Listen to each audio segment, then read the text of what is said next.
제가 잘 아는 권사님이 한 분 계십니다.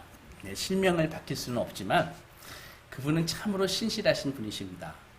홀로 되셔서 몸도 평생 성치 않으신데 수술도 수차례 받으시고, 그런데도 불구하고 늘 하나님과 교회만 바라보고 평생을 사셨습니다. 세상적으로 한 번도 떵떵거리면서 살아본 적이 없지만 늘 주님께서 주시는 기쁨과 평화, 그리고 겸손으로 가득한 삶을 사셨고, 누구에게나 정말 천사같이 친절하신 분이십니다. 그런 그분에게도 마음의 고통이 있는데 그것은 바로 바울의 고통입니다. 예수를 믿지 않고 있는 형제들 때문입니다. 기도하고 아무리 권면해도 복음을 받아들이지 않으니까 그냥 더 이상 예수 믿으라는 말 하지 않고 포기하면 될 텐데, 그분의 신앙은 그게 되지 않습니다. 그렇게 할 수가 없는 것이죠. 그러니까 늘 본인은 그런 고통이 있는 것입니다.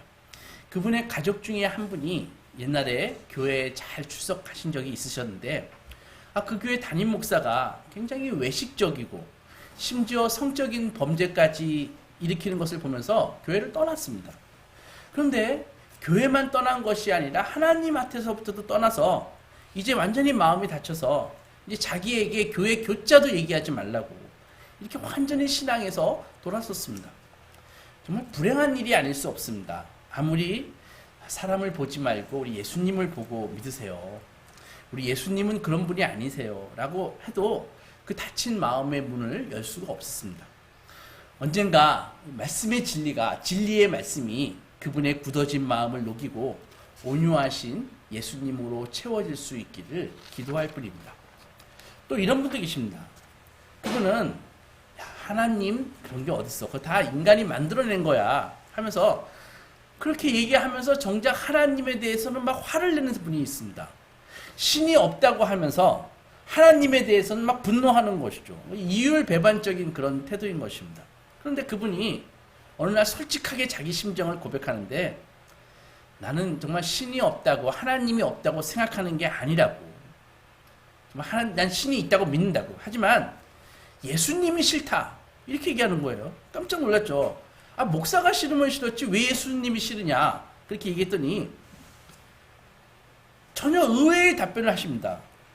자기가 예수님이 싫은 이유는 성경에서 예수님이 70번씩 7번이라도 용서하라 라고 했기 때문에 나는 싫다고.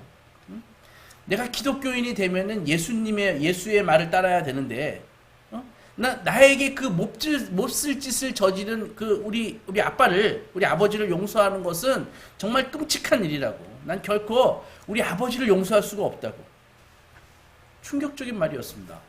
근데 우리 주위에 깊이 대화를 해보면 의외로 마음속에 이런 깊은 자기 친족에 대한 깊은 마음의 상처와 분노를 갖고 있는 분들 정말 많이 있습니다. 막 화를 내면서 나쁜 인간들을 처벌하지 않고 오히려 희생당한 사람에게 용서하라고? 그럼 불공평한 신이 어딨어? 당신도 나와 똑같이 한번 당해보면 아마 나보고 용서하라는 소리 못할걸? 이렇게 얘기하는 것이죠. 또 한 가지 이런 일도 있습니다. 한 교회에서 있었던 일인데, 20대 초반의 자매가 항상 교회가 예배가 시작되면 오는 거예요. 시작되면 와가지고 축도가 끝나기 전에 나가버리는 것입니다. 계속 그걸 반복하는데, 한 번은 그 자매가 담임 목사님에게 상담을 요청했습니다.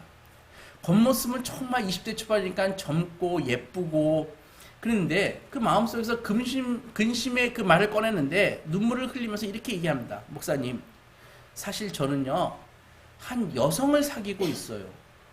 저도 제가 그렇게 될 줄 몰랐어요. 엄마 아빠한테 말을 할 수도 없고요. 어릴 적부터 저 교회 다녔거든요. 근데 지금은 그 여성과 헤어질 수가 없어요. 근데 성경은 동성애를 죄라고 얘기하잖아요. 예수님은 예수님이 저에게 주님과 그 여성을 선택하라고 하시는 것 같은데, 저는 둘 다 포기할 수가 없어요. 어떻게 해야 돼요? 하나님은 왜 저에게 이런 감정을 느끼도록 하셨죠? 저만 아니라 수많은 사람들이 동성애에 대해서 감정을 느끼고 있잖아요. 저도 예수님을 사랑해요. 아니, 최소한 사랑하고 싶어요.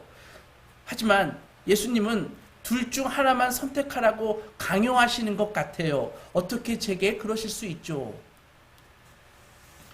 두 가지 예를 말씀드렸습니다. 첫 번째 예는 많은 분들이 공감하실 수 있으실 것입니다.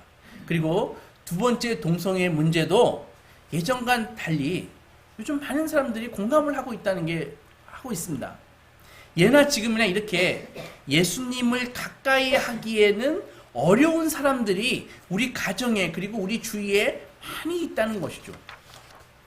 오늘 우리가 읽은 성경에서도 예수님과 정말 친해지기 어려운 사람이 한 사람 나오는데 그가 바로 나다나엘입니다. 성경의 인물 중 이 현대인과 아주 또 비슷한 사람을 꼽으라면은 나다나엘을 꼽을 수가 있습니다. 왜냐하면은 그의 성격을 한마디로 말하면은 시니컬이라 그러는데 냉소적인 거, 냉소적인 그런 냉소적인 사람입니다. 그는 이렇게 성경에 등장합니다. 원래 안드레가 있지 않습니까? 근데 안드레는 원래 예수님의 제자가 아니라 세례 요한을 쫓아다니는 사람이었습니다. 그런데 세례 요한이 예수님을 발견하고 보라 세상 죄를 지고 가는 하나님의 어린 양이다 하니까는 그 말을 듣자마자 자기 스승을 세례 요한에게서 예수님으로 확 갈아탄 사람이 안드레라고요. 그 안드레아가 자기 친구가 예수님에게 갔는데 그게 이제 세례 요한이 예루살렘에서 주로 세례를 주고 복음을 증거했거든요. 그 예루살렘 옆에 있는 그 광야에서. 그러다 보니까는 전국에 있는 그 시골에 있던 이 갈릴리에서도 내려오고 다 올라왔다고요.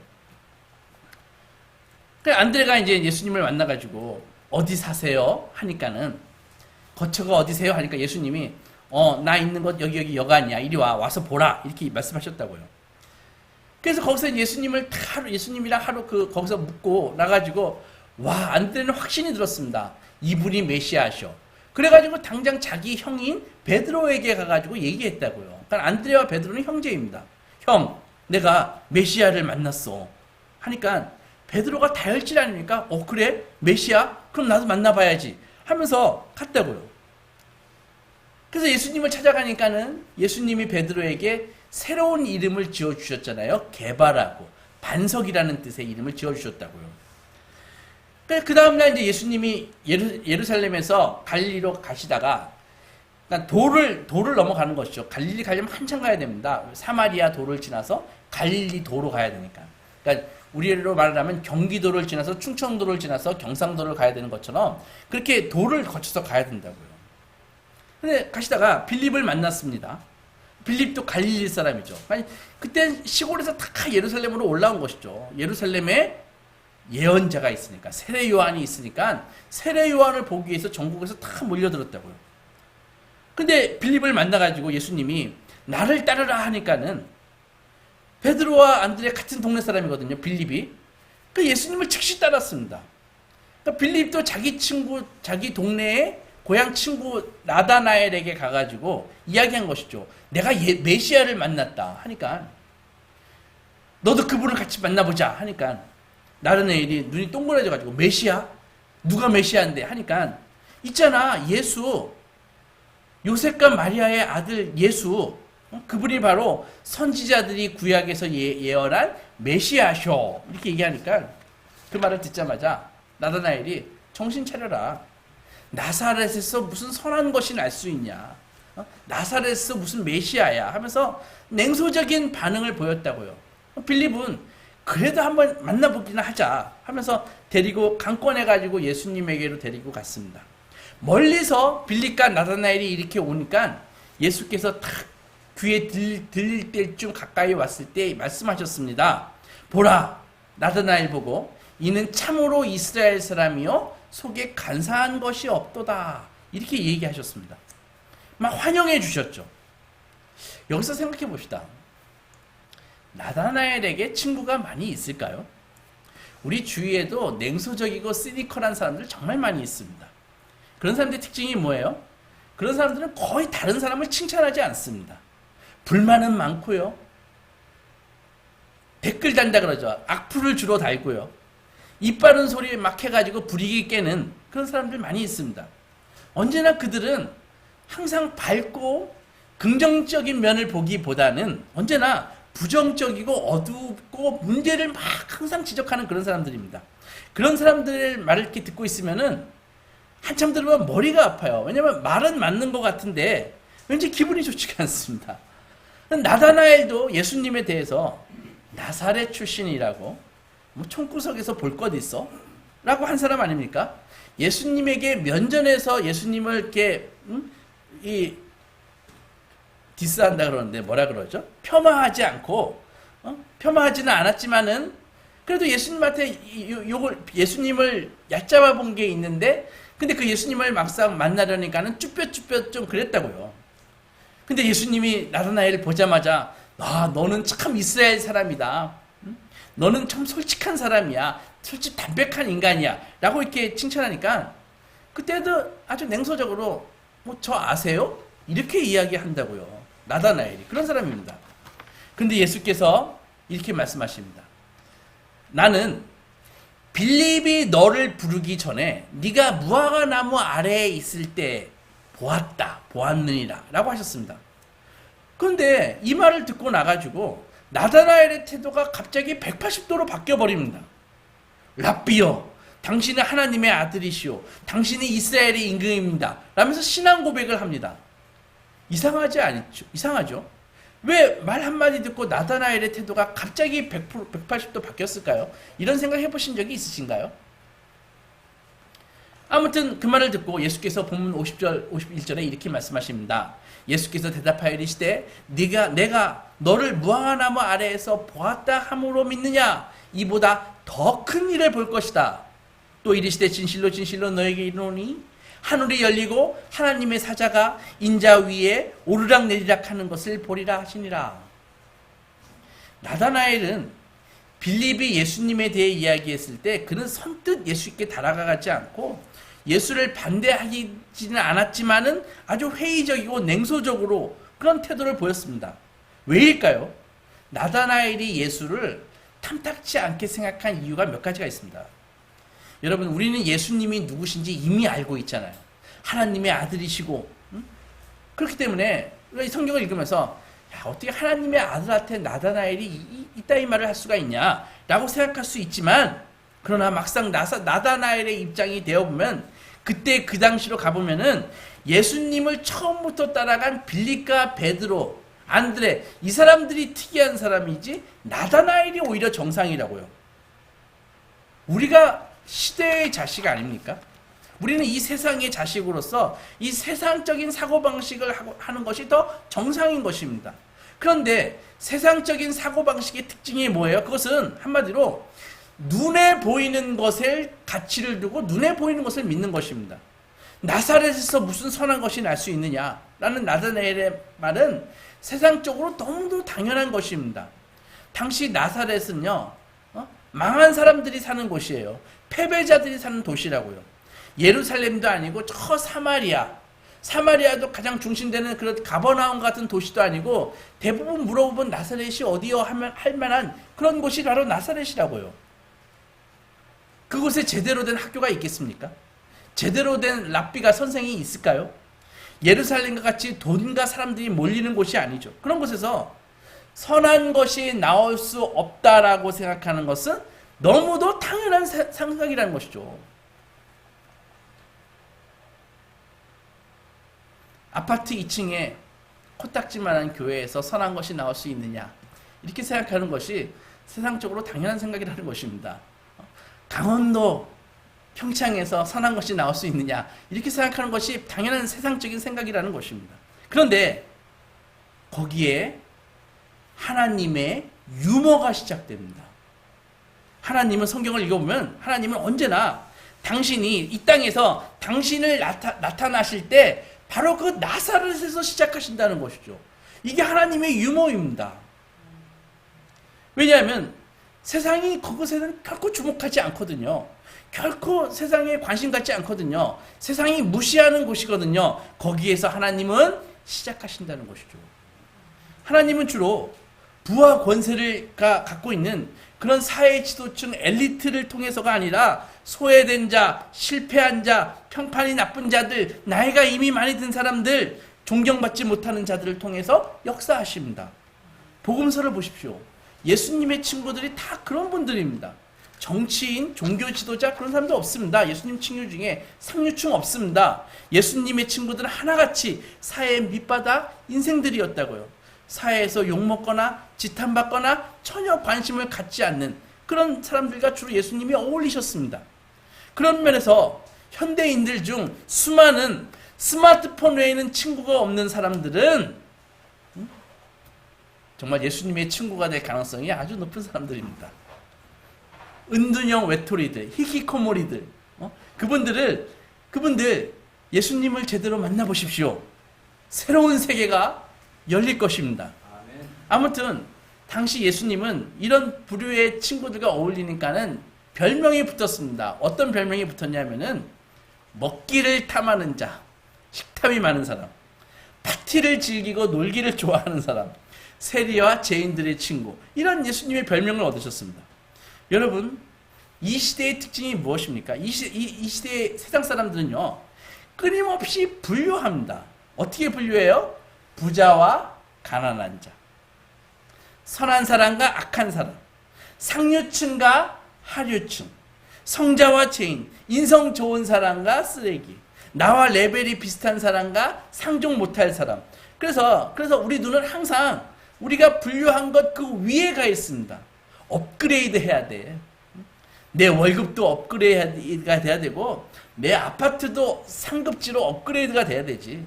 내 인간관계도 좀 더 힘 있는 사람하고 인간관계를 맺어야지. 우리 아이 성적도 좀 업그레이드가 돼야 되지. 쉽진 않지만. 그래서 점점 이 기대하는 어떻게 돼요?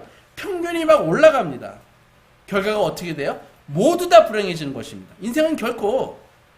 그런 인생은 결코 자기 자신을 자기 존재로 그냥 놔두지 못합니다. 항상 업그레이드가 돼야 할 그런 존재로 보는 것이죠. 그러니까 항상 힘들고 항상 고통하고 항상 힘든 것입니다. 나사니엘이 바로 이런 사람입니다. 나사렛과 나사렛이 아닌 상류 사회와 분류하는 것이죠. 누가복음 18장에서 예수님이 한 가지 비유를 들려주십니다. 그건 뭐냐면 9절부터 보면 바리새인과 세리 두 사람이 성전에서 기도를 나란히 서서 합니다. 특이하죠. 근데 바리새인이 먼저 이렇게 기도합니다. 하나님이여, 나는 다른 사람들처럼 토색과 불의와 간음 그런 거 하지 않고 이 세리와도 같지 아니함을 감사하나이다. 이렇게 기도했다고요. 나는 이틀에 1회에 2번씩 금식하고 소득의 11조를 드렸습니다. 이렇게요. 참 기도도 희한하게 하죠. 어떻게 그런 기도를 드리죠.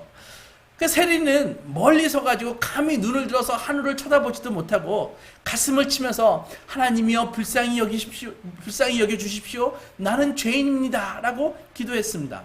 그때 예수께서 내가 너에게 이르노니 이에 저 바리새인이 아니라 이 사람 세리가 의롭다함을 받고 그의 집으로 돌아갔나이다. 내려갔느니라. 그걸 아십니까? 세상만 분류하는 것이 아니라 예수님도 분류하십니다. 예수님이 어떻게 분류하실까요? 예수님도 사람을 분류하시고 차별하시는데 예수님은 겸손한 자와 교만한 자로 분류하십니다. 그래서 예수님은 교만하고 비판적인 바리새인을 나무라고 뉘우치는 세리는 용서해 주십니다. 하나님은 회개하는 심령을 결코 멸시하는 법이 절대 없으십니다. 예수님은 교만한 자는 반대하시지만 겸손한 자에게는 언제나 예외 없이 나오기만 하면은 은혜를 베푸십니다. 이 시대의 자식인 우리도 이 비유 속에 세리야 같을까요? 바리새인과 같을까요? 안타깝게도 우리도 바리새인 같을 때가 얼마나 많이 있습니까? 우리들 속에는 바리새인처럼 나는 저 인간들과 같지 아니함을 감사하나이다 라고 기도하면서 남들을 비판하고 남들을 비판하는 그런 부패하고 교만한 기준들이 다 마음에 있다고요. 그래서 그 기준들을 다 갖고서 남들을 판단하고 비판하는 것이죠. 내가 지지하지 않는 정당을 욕하는 것이죠. 내가 지지하지 않는 부류의 사람들을 비판하고 또 내가 비판받으면 더 크게 분노하는 것이죠. 예수님도 이런 세상으로부터 언제나 비판받으셨습니다. 그러니까 존엄성이 아니라 돈으로 사람의 가치를 평가하는 사람들로 인해서 예수님도 항상 비판받으셨다고요. 그래서 마태복음 8장에서 예수님이 이렇게 말씀하시지 않습니까? 20절에 보면 예수께서 이르시되 여우도 굴이 있고 공중에 낳는 새도 머리 거처가 있을 때 인자는 머리둘 곳이 없다. 내가 머리둘 곳이 없다. 이렇게. 예수님이 대학 나오셨나요? 대학은커녕 학교에 다녀보신 적이 없으십니다. 직업도 건설 노동자셨습니다. 외모도 이사야에 의하면은 평균 이하로 볼품 없었다는 것이죠. 결혼을 하신 적도 없고 사회적인 명성이 있는 것도 아니고 오히려 자기 백성들에게도 배척받으시고 인정받지 못하셨습니다. 그리고 어울리는 사람들은 다 사회 밑바닥인 사람들이었습니다. 그러니 나다니엘 같은 사람들이 나사렛에서 무슨 선한 것이 날 수 있느냐라고 말하는 것이 사실은 당연한 것입니다. 나다니엘 같은 사람들이 예수를 멀리하는 두 번째 이유는 정치적인 이유 때문입니다. 여러분, 당시 사람들, 이스라엘 사람들이 이렇게 생각했습니다. 메시아에 대한 그들의 모델은 바로 모세 아니면 다윗이었다고요. 그래서 애굽의 노예인 이스라엘을 구출해내든지 아니면은 그 블레셋과 같은 이방 민족에게서부터 나라를 번듯하게 세운 그런 다윗 같은 모습이 메시아의 전형적인 모습이었다고요. 그런데 예수님이 어떤 분이셨습니까? 지금 원수가 로마인데 로마의 지배하에 있으니까 로마를 쓸어버리기는커녕 원수를 사랑하라고 가르칩니다. 지금 로마의 압제에 의해서 얼마나 힘든데 오히려 가이사의 것은 가이사에게 바쳐라 이렇게 말씀하십니다. 권세는 하나님이 준 것이다. 따라서 권세에 복종해라 라고 가르치는 것입니다. 그러니까 이 바벨론의 르무간네살을 쳐부수고 가이사의 로마에서 백성을 구출하고 악독한 니느웨를 그 벌을 줄 그런 메시아를 지금 막 눈이 빠지게 기다리고 있는데 나다니엘이 빌립에서 들은 메시아가 누구예요? 10대 피난민의 아들인 예수라는 것이죠. 10대 피난민이고 가난하게 살고 있는 요셉과 마리아의 그 첫째 아들 예수가 바로 메시아라는 것입니다. 그런 이유로 유대인이었던 나다니엘은 결코 예수를 메시아로 받아들일 수가 없었습니다. 마지막으로 나다니엘이 예수를 멀리한 이유는 지극히 개인적인 이유인데 우리 현대인들이 많이 겪는 그런 문제입니다. 그게 뭐냐면은 바로 예수님이 너무 가까이 다가오신다는 것입니다. 나다니엘이 예수님을 모욕했잖아요. 나사렛에서 무슨 선한 것이 날 수 있어. 근데 예수님이 뭐라고 말씀하셨어요? 보라, 참으로 이스라엘 사람이라 그 속에 나다니엘 속에 깊이 들어가 보니까는 그 속에 간사한 것이 없다. 이렇게 말씀하셨다. 요즘 더 느끼는 것이지만 점점 많은 사람들이요. 한번 잘 관찰해 보세요. 다른 사람과 무엇을 같이 하는 것을 굉장히 힘들어합니다. 젊은 세대들이 더 그렇습니다. 누가 말하기를 이런 말도 하더라고요. 지옥이 죽어서 가는 곳이 지옥이 아니라 나 말고 다른 사람이 지옥이다. 그렇게 이야기하는 걸 들어본 적이 있습니다. 그러니까 나다니엘도 예수님이 자신의 사생활을 침해하는 것처럼 느꼈습니다. 그래서 예수님에게 나다니엘이 저 아세요? 라고 그렇게 싸늘하게 대답한 것입니다. 그러자 예수님이 빌립이 너를 부르기 전에 네가 무화과 나무 아래에 있을 때 보았다. 나는 네가 무화과 나무에서 한 일을 나는 알고 있다. 라고 하시니까 신기하게도 아까 얘기했듯이 나다니엘의 태도가 180도 바뀌었잖아요. 갑자기 예수를 무시하던 그가 예수님에게 랍비여, 당신은 하나님의 아들입니다. 이스라엘의 임금입니다. 이렇게 태도가 바뀌었잖아요. 무슨 일이 일어난 걸까요? 답은 예수님이 본문을 잘 읽어보면은 3번 하신 말씀이 있습니다. 나다니엘에게. 그게 뭐냐 하면은 내가 너를 보았다. 그것입니다. 예수님은 나다니엘의 무엇을 보셨기에 이렇게 나다니엘이 180도 태도가 바뀌었을까요? 성경은 그것이 무엇인지 말하고 있지 않습니다.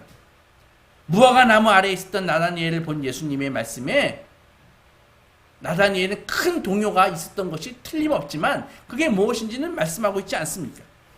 그러면은 예수님은 무화과 나무 아래에서 나다니엘이 뭘 하고 있는 걸 보았을까요? 나다니엘이 무화과 나무 아래에서 기도를 하고 있었을 수도 있습니다. 하나님께 죄를 고백하거나 굶주린 사람에게 먹을 것을 나눠주었을 수도 있죠.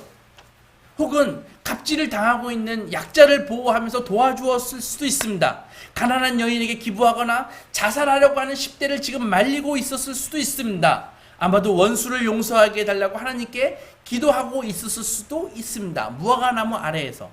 아니면 무화과나무 아래에서 나다니엘은 막 고통하고 있었을 수도 있습니다. 나다니엘이 그가 처한 고통스러운 삶에서 하나님 나를 구원해 주세요라고 기도하고 있었을 수도 있습니다. 직장에서 왕따를 당하고 있는 자신의 고통을 하나님께 하소연하고 있었을 수도 있습니다.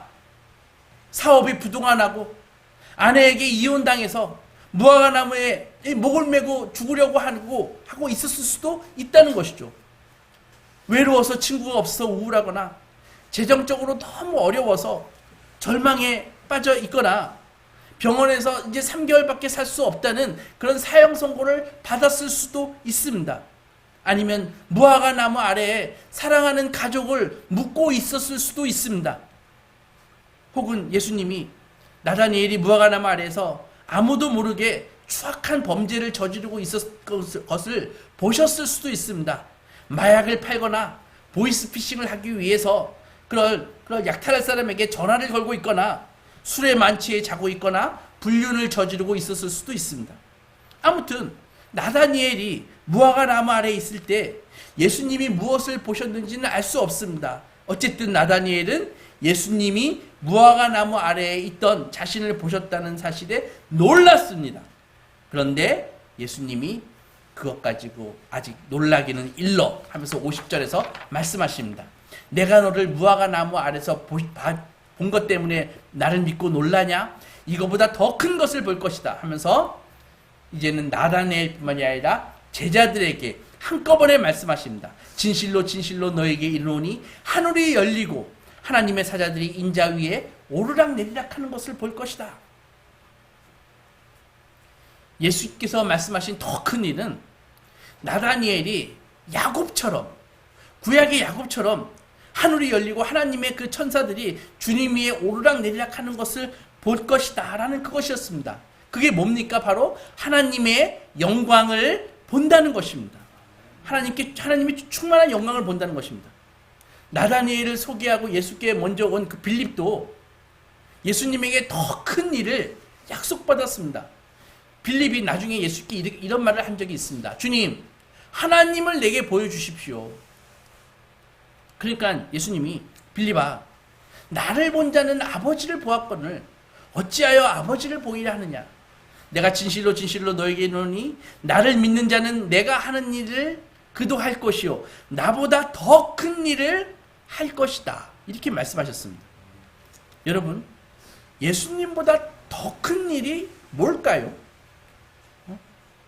보리떡 5개로 5,000명을 먹이신 일보다 더 큰 일이 뭐가 있습니까? 무리를 거르시고 죽은 나사로를 무덤에서 나사로야 나오라 부르신 그 일보다 더 큰 일이 어디 있습니까? 실로함에 가서 씻으라 하면서 맹인의 눈을 고쳐주신 그 일보다 더 큰 일이 무엇일까요? 어쩌면 그 더 큰 일이라는 것은 냉소주의자 나다나엘이 예수님을 랍비라 부르고 그분의 제자 바돌로메가 되는 것입니다. 업다운이 심해서 매사에 실수가 많고 다혈질이고 항상 칼을 갖고 다니면서 여차하면 사람의 귀를 잘라버리는 그런 베드로가 이제는 담대하게 복음을 전하는 제자가 되는 것이 더 큰 일입니다. 폭력적인 그 인종차별주의자 사울이 유대인과 이방인을 복음으로 화해시키는 사도 바울이 되는 것이 더 큰 일인 것입니다. 여러분, 주님께서 말씀하신 이보다 더 큰 일은 우리가 하루하루 힘겹게 사는 우리의 일상 속에서 예수 그리스도의 능력이 임하는 것이 더 큰 것입니다. 예를 들면 우리가 기쁠 때나 슬플 때나 건강할 때나 아플 때나 우리가 사랑하는 것입니다. 사랑하는 사람이 되는 것입니다. 이게 우리의 능력으로 됩니까? 예수의 능력이 아니면 안 되는 것입니다. 나와 너무 달라 어울리기 힘든 사람들에게 내가 먼저 우정의 손을 내미는 것, 이게 우리의 힘으로 됩니까? 나에게 못되게 굴어서 더 이상 상종하고 싶지 않은 그 친척에게 내가 먼저 전화를 하는 것, 이게 우리의 능력으로 되는 것입니까? 예수의 능력이 임해야 하는 것입니다.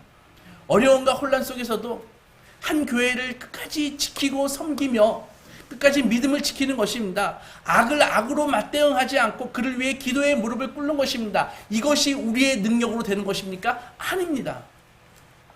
무화과 나무 잎이 마르고 외양간에 소가 없고 감람나무 포도나무 열매 없고 우리의 양이 없어도 여호와 하나님으로 말미암아 기뻐하고 즐거워하고 감사하는 것, 이것이 우리의 능력으로 됩니까? 안 됩니다. 예수님의 능력이 임해야 되는 것입니다. 사랑하는 소망교회 성도 여러분, 세상은 참 난폭합니다. 세상은 힘없는 우리를 너 세상의 것 갖고 있지 않지 하면서 우리를 끊임없이 협박합니다. 너 그따위로 살다간 곧 있으면 죽을 거야. 협박합니다. 여러분들은 어떻게 대응하십니까? 똑같은 방법으로 돌려주시나요? 하지만 폭력을 폭력으로 맞서면 폭력만 더 커질 뿐입니다. 가뜩이나 별이 없는 밤에 어둠을 더할 뿐입니다. 어둠은 결코 어둠으로 몰아낼 수가 없습니다. 오직 빛만이 어둠을 물리칠 수 있습니다. 오늘 말씀에 예수님처럼 나다나엘이 멸시하지만 사랑과 인정으로 예수님은 나다나엘을 대해 주셨습니다. 미움에 미움으로 대응하는 것은 어렵지 않지만 자연스럽지만 미움은 미움으로 결코 몰아낼 수 없습니다. 오직 사랑만이 그렇게 될 수 있습니다. 이것이 사랑의 힘입니다. 그러나 문제는 우리 안에는 사랑이 없다는 것이죠. 우리에게는 미움에 대항할 사랑이 없습니다. 그 사랑이 어디 있습니까? 요한일서 4장 19절에 우리가 사랑하면 그가 먼저 우리를 사랑하셨습니다. 예수님은 무화과 나무 아래에 있는 나다나엘뿐만이 아니라 우리도 보셨습니다. 예수께서 우리의 모든 형편을 보셨습니다. 예수께서 우리의 눈물을 보셨습니다. 우리의 실패, 우리의 가난, 우리의 질병, 우리의 연약함을 다 보셨습니다. 그리고 우리의 죄와 연약함을 주께서 십자가 위에서 다 짊어지셨습니다.